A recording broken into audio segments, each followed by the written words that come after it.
నెల్లూరు జిల్లా వైఎస్ఆర్సీపీ కార్యాలయంలో Nellore rural incharge Anam Vijay Kumar Reddy మాట్లాడుతూ తెలుగుదేశం పార్టీ పరిపాలనను గాలికి వదిలేసిందన్నారు. ఇచ్చిన హామీలు అమలు చేయడం లేదని ప్రశ్నించిన ప్రతిపక్షం గొంతు నొక్కే ప్రయత్నంలో భాగమే ఈ అక్రమ అరెస్టులకు పాల్పడుతున్నారని 5 నిమిషాలు ధ్వజమెత్తారు. వైఎస్ఆర్సీపీ నేతలపై ఏదో కేసు పెట్టి విచారణ పేరుతో పిలిచి వారిని ఉన్నఫలంగా అరెస్ట్ చేయడం దుర్మార్గమన్నారు. ఇలా అక్రమ అరెస్టులతో వైఎస్ఆర్సీపీ నేతల్లో జైల్లో పెట్టి కేసు మీద కేసు బనాయిస్తూ పిటి వారెంట్లు జారీ చేసి బెయిల్ రాకుండా అడ్డుకుంటున్నారని మండిపడ్డారు. నెల్లూరులో కాకాని గోవర్ధన్ రెడ్డిని కూడా ఇదే విధంగా అరెస్ట్ చేసి కేసు మీద కేసు పెట్టుకుంటూ 11 కేసులు పెట్టి వేధించడం దుర్మార్గమన్నారు. ఏం సాధించాలని తెలుగుదేశం పార్టీకి ఈ విధంగా వ్యవహరిస్తుందో అర్థం కావడం లేదన్నారు. తెలుగుదేశం పార్టీ ఇదే రీతిలో వ్యవహరిస్తే ఆ పార్టీకి బుద్ధి చెప్పే రోజు దగ్గరలో ఉందని ఆయన హెచ్చరించారు. ఒక్కొక్కరి మీద ఒక్కొక్క రకమైన కేసు, 2 సంవత్సరాలు, 3 సంవత్సరాలు, 4 సంవత్సరాల క్రితం కేసులు కూడా ఈరోజు బయటకు తీసుకొని వచ్చి వాటి మీద ఎంక్వైరీ అని వాటి మీద విభిన్న కథనాలతో కొన్ని పత్రికలు రాయటం, దాని తర్వాత మీరు పోలీస్ స్టేషన్కి వివరణ ఇవ్వడానికి రావాల్సిందని చెప్పి అడగటం, వచ్చిన తర్వాత వాళ్ళని 1-2 రోజులు విచారణ చేసినట్టు ఒక కార్యక్రమం జరిపి అరెస్టు చేయటం. అరెస్టు చేసిన తర్వాత ఏ నిర్దిష్టమైనటువంటి అభియోగం మీద అరెస్టు చేశారో ఒక్క దానికే పరిమితం కాకుండా దానికి అనుబంధంగా ఎన్నో రకాల కేసులు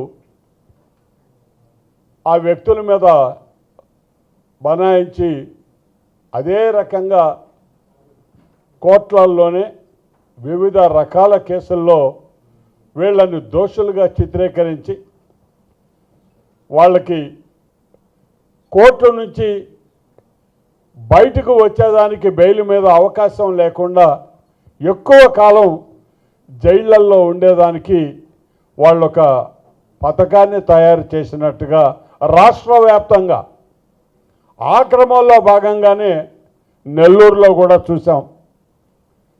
పార్టీ జిల్లా అధ్యక్షుడు గోవర్ధన్ రెడ్డి గారి ఉదంతం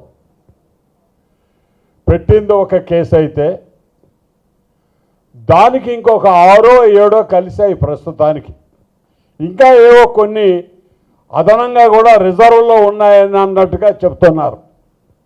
అంటే వీళ్ళు ఎవ్వరు కూడా దాదాపు 70 రోజులు, 80 రోజులు, 100 రోజులు, ఒక 3 నెలలు కాలం ప్రజల్లో తిరగకుండా వీళ్ళు చట్ట పరిధిలో ఉన్నారు అనేటటువంటి ఒక ప్రచారాన్ని బయటకు తీసుకొస్తూ జైళ్ళల్లోనే వీళ్ళు ఆగిపోయే విధంగా ఏర్పాటు చేస్తూ ఉంటారు. ఆ క్రమంలోనే మళ్ళీ ఒకరి తర్వాత ఒకరు మామూలు కోవూరు మాజీ శాసనసభ్యులు ప్రసన్న కుమార్ రెడ్డి గారి ఉదంతం కూడా తర్వాత చూసాం. ఒక మాటకి ఇంకొక మాట సమాధానం అయిన తర్వాత ఆ మాటను పట్టుకొని దౌర్జన్యకారులు ఆయన ఆస్తికి నష్టం కలిగిస్తే నష్టం కలిగించిన వారి మీద ప్రత్యక్షంగా వీడియోల్లో పలానా వ్యక్తులని కనపడుతున్నా వాళ్ళ పేర్లు తెలియనట్టు, అసలు ఆ వ్యక్తులు ఈ జిల్లా వారే కానట్టుగా గుర్తు తెలియని వ్యక్తులు అని చెప్పి పోలీసులు ఎఫ్ఐఆర్ నమోదు చేయటం చూసాం అందరం. మరి అదే సందర్భంలో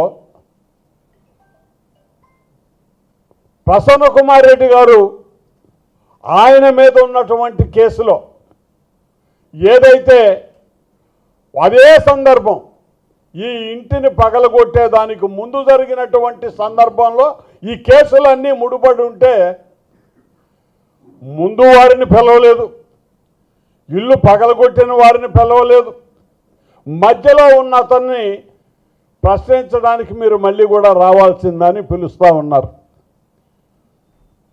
దీనికి తోడు ఇంకొక వ్యక్తిని మళ్ళీ అరెస్ట్ చేయటం,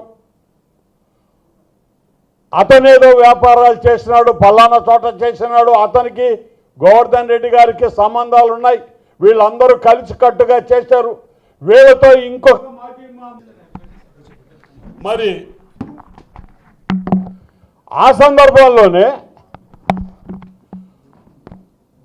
అనిల్ కుమార్ యాదవ్ వారి ఇంటికి కూడా నిన్న మరి ఎప్పుడో నిన్న ఉదయం పోలీసు వారు ప్రసన్న కుమార్ రెడ్డి గారు ఒక వ్యక్తిని విమర్శించిన సందర్భంలోనే వీరి మీద కూడా అభియోగం మోపుతూ అనిల్ కుమార్ యాదవ్ను కూడా విచారణకి రావాల్సిందిగా పోలీసులు మళ్ళీ వారికి కూడా నోటీసులు ఇవ్వటం జరిగింది. మరి ఆయన మాట్లాడినట్టుగా ఎవరు ఎక్కడ చూడలా. ఆయన మరి నవ్వేడనో మాటలకు నవ్వు, మరి దాని మీద విచారణ చేయాలి అనేటటువంటి మళ్ళీ ఒక కేసు